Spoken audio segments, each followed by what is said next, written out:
ওনারা যে কোনো উন্নয়ন করতে পারে সেটা বিশ্বাস করে না। বাংলাদেশের মানুষের কাছে ওনারা যে বলবে কোনো স্কুল কলেজ ইউনিভার্সিটি আমরা বানাবো, এটা বাংলাদেশের মানুষ বিশ্বাস করে না। এই কারণে তারা সাধারণ মানুষকে জান্নাতের টিকিট বিক্রি করার চেষ্টা করে। উন্নয়ন করতে পারে না বলেই এই ধরনের কাজ করে। আমরা দৃশ্যমান উন্নয়নে বিশ্বাস করি। জান্নাত জাহান্নাম শুধুমাত্র আল্লাহ তাআলার হাতে।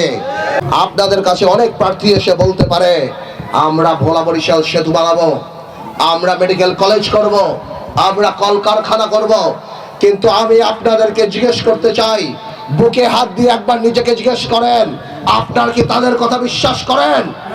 আপনারা কি মনে করেন তাদের সেই যোগ্যতা আছে যে তারা ভোলাতে এই পরিমাণ উন্নয়নমূলক কাজ করবে? কখনোই তারা করবে না। এই স্বাধীনতা যুদ্ধে 1971 সালে মুসলমানের পাশাপাশি হিন্দু অনেক মানুষ মারা গিয়েছিল।